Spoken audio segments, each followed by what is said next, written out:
Hello friends, welcome to my academy. Friends, अगर आप next CTET के नोटिफिकेशन का वेट कर रहे हैं तो आप सभी के लिए ये वीडियो इंपॉर्टेंट होने वाली है। नेक्स्ट सीटेट के नोटिफिकेशन से रिलेटेड क्या कुछ गुड न्यूज़ है आप सभी के लिए।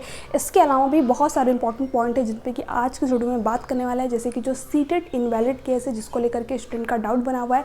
इसके साथ साथ जो है एक डाउट और बना हुआ है आप लोगों का कि जो इस बार सीटेट का एग्जाम है क्या ये दिसंबर में होगा या फिर जनवरी के अंदर। ठीक है, तो इस पर भी बात करने वाले हैं। इसके साथ साथ सीटेट निगेटिव मार्किंग, ठीक है, हाँ बिल्कुल सही सुना आपने। आप सभी को पता है जो सीटेट का एग्जाम होता है इसमें कोई भी नेगेटिव मार्किंग नहीं होती है, बट इससे रिलेटेड क्या कुछ लेटेस्ट अपडेट आई हुई है, क्या सच में जो है सीटेट में इस बार नेगेटिव मार्किंग लागू हो जाएगा। इसके साथ साथ जो सीटेट है जो कि सभी स्टेट में आपका वैलिड माना जाता था, क्या अब ये इनवैलिड हो जाएगा, क्या आपको इस बार सीटेट का एग्ज़ाम देना चाहिए या फिर नहीं, इन सभी पॉइंटों पर आज की वीडियो में बात करने वाले हैं।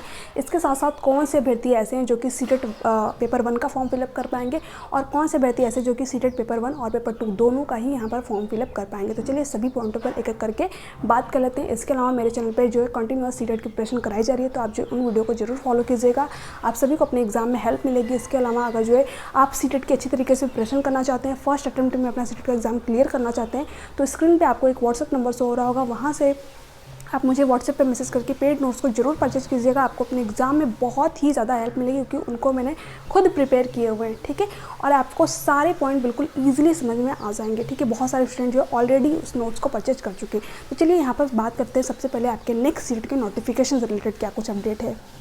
देखिए, जो आपका नोटिफिकेशन है वैसे तो सितंबर के फर्स्ट वीक में ही आपको देखने को मिल जाना चाहिए था, बट यहाँ पर आपको सितंबर के फर्स्ट वीक में नोटिफिकेशन देखने को नहीं मिला।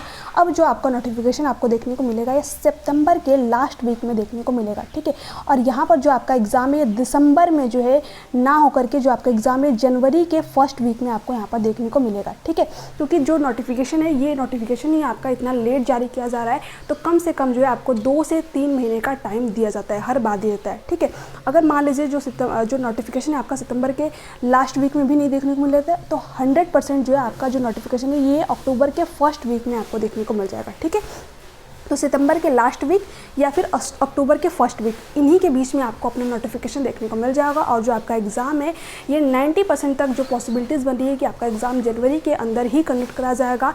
दिसंबर में आपका एग्ज़ाम होने की यहाँ पर संभावना बहुत ही कम बन रही है। ठीक है, इसके अलावा अगर बात करें जो सीटेट इनवैलिड केस है ना, तो इससे रिलेटेड क्या कुछ लेटेस्ट अपडेट आई हुई है। देखिए, किसी भी स्टेट के पास में ये अधिकार होता है कि वो अपने स्टेट में सीटेट को वैलिड मानते हैं या फिर नहीं, है ना। जैसे कि जो टेट एग्ज़ाम होता है तो ये सभी स्टेट जो है अपने अकॉर्डिंग टेट एग्ज़ाम कंडक्ट कराते हैं, जैसे कि आपका यूपी में यूपी टेट होता है ना।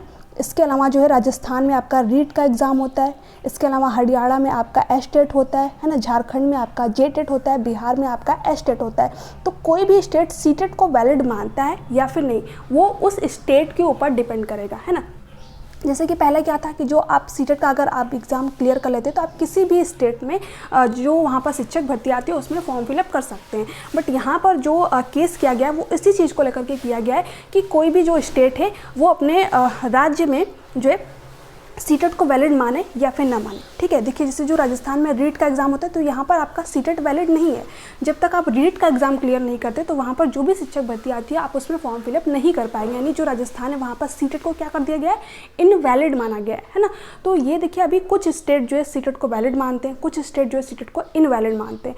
तो ये आपका जो है स्टेट के ऊपर ही डिपेंड करेगा कौन से स्टेट जो है सीटेट को वैलिड मानेंगे, कौन से स्टेट जो है सीटेट को इनवैलिड नहीं मानेंगे। ठीक है, इसके अलावा देखिए अगर बात करें तो सीटेट आपका ऐसा नहीं कि पूरी तरीके से इनवैलिड हो जाएगा, क्योंकि जो सीटेट आपका सीटेट का जो एग्ज़ाम है ये सेंट्रल लेवल का एग्ज़ाम होता है। अगर आप इसका एग्ज़ाम क्लियर नहीं करते हैं तो आप KVS, ठीक है, KVS DSSB का जो आपका एग्ज़ाम होता है, ठीक है, इसके अलावा EMRS को जो एग्ज़ाम होता है, ठीक है, इसमें फॉर्म फिलअप कर ही नहीं पाएंगे। तो जो सीटेट है ये आपका वैलिड है, पूरी तरीके से वैलिड है। ठीक है, इसके अलावा जो आपका सीटेट का एग्ज़ाम होता है ये सभी स्टेट में वैलिड होगा या फिर नहीं होगा, इस पर कुछ भी नहीं कहा जा सकता। ये स्टेट के ऊपर ही डिपेंड करेगा कि कौन सा स्टेट जो है अपने स्टेट में सीटेट को वैलिड मानता है और कौन सा स्टेट अपने स्टेट में सीटेट को वैलिड नहीं मानता है। ठीक है, तो इसके अलावा ये तो बात होगी सीटेट इनवैलिड और जो है वैलिड केस से रिलेटेड।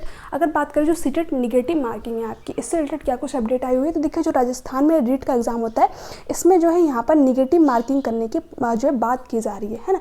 बट जो सीटेट का आपका एग्ज़ाम है इसमें आपका कोई भी नेगेटिव मार्किंग नहीं लागू होने वाला है, क्योंकि इसको लेकर के बहुत सारे स्टूडेंट का डाउट बना हुआ था कि जो रीट का एग्ज़ाम है अगर इसमें जो है नेगेटिव मार्किंग लागू होता है तो क्या जो सीटेट का एग्ज़ाम है इसमें भी जो है नेगेटिव मार्किंग लागू हो जाएगा, क्योंकि दोनों ही क्वालिफाइंग नेचर के एग्ज़ाम है आपके। देखिए जो टेट होता है आपका, जो टेट का एग्ज़ाम होता है ये किसी भी स्टेट के पास जो है ये अधिकार होता है कि वो अपने अकॉर्डिंग जो है सिलेबस वगैरह डिज़ाइन करे।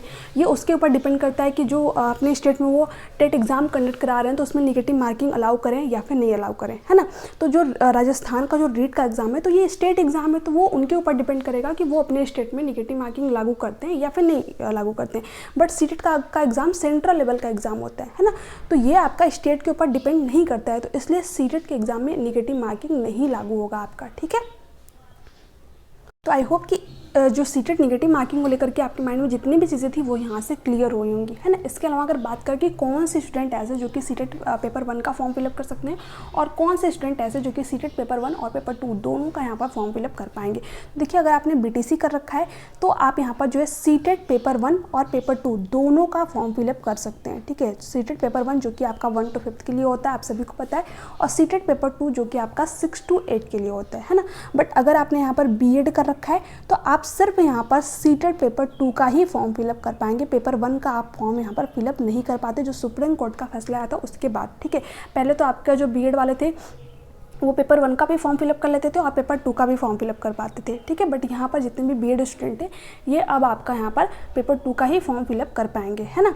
और जितने भी BTC जिन्होंने कर रखा है पेपर 1 और पेपर 2 यहाँ पर दोनों का फॉर्म फिलअप कर पाएंगे। इसके अलावा आपने एक चीज़ और सुनी होगी पेपर 3 के बारे में।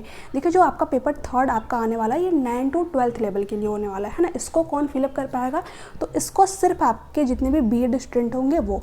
यहाँ पर जो है जो NCET की गाइडलाइन आई थी उसके अकॉर्डिंग अगर देखें तो जो पेपर 3 है ये आपका जुलाई वाला एग्ज़ाम होने वाला था, इसमें ही जो है लागू हो गया रहता है, बट कुछ रीज़न की वजह से आपका जुलाई में लागू नहीं हो पाया। यहाँ पर 90% तक जो पॉसिबिलिटीज़ बन रही है कि आपका जो जनवरी में एग्ज़ाम होगा इसमें आपका पेपर 3 भी इंक्लूड होकर के आएगा और इसको सिर्फ B.Ed वाले ही जो है इसमें फॉर्म फिलअप कर पाएंगे। ये पेपर 2 और पेपर 3 जो होगा ये B.Ed स्टूडेंट के लिए होगा और जो पेपर 1 और पेपर 2 होगा ये आपका BTC स्टूडेंट के लिए होगा, ठीक है।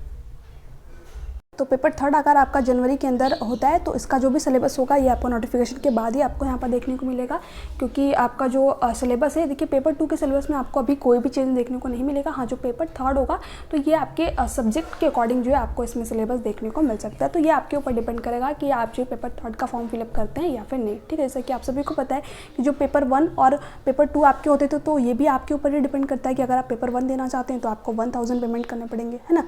और यहाँ पर आपको पेपर 2 देना चाहते हैं तो यहाँ पर आपको 1200 रुपये पेमेंट करनी पड़ती थी। तो इसी तरह आपका पेपर 2 और पेपर 3 भी होगा, ठीक है।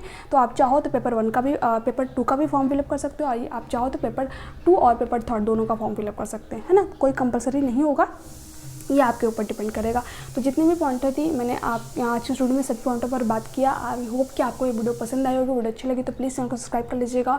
नीचे मैंने जो है डिस्क्रिप्शन बॉक्स में आपको टेलीग्राम चैनल का लिंक दे रखा है, व्हाट्सएप चैनल का लिंक दे रखा है, तो आप वहाँ से जरूर जुड़िएगा, क्योंकि वहाँ पर जितनी भी आपकी ऑथेंटिक अपडेट होती है मैं तुरंत ही आप लोगों के साथ में शेयर कर देती हूँ। तो टेलीग्राम जो चैनल है उससे जरूर जुड़िएगा और इसके साथ साथ जो व्हाट्सएप चैनल है इससे भी जरूर जुड़िएगा, क्योंकि जितनी भी इन्फॉर्मेशन होती है मैं वहीं पर आप लोगों को शेयर करती हूँ, है ना।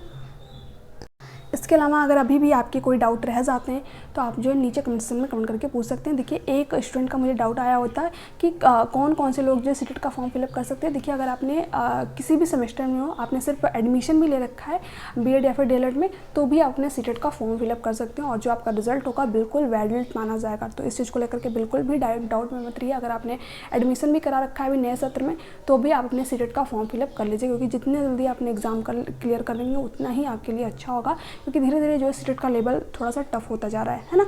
तो चलिए मिलते हैं नेक्स्ट वीडियो में, तक के लिए bye bye, take care, thanks for watching.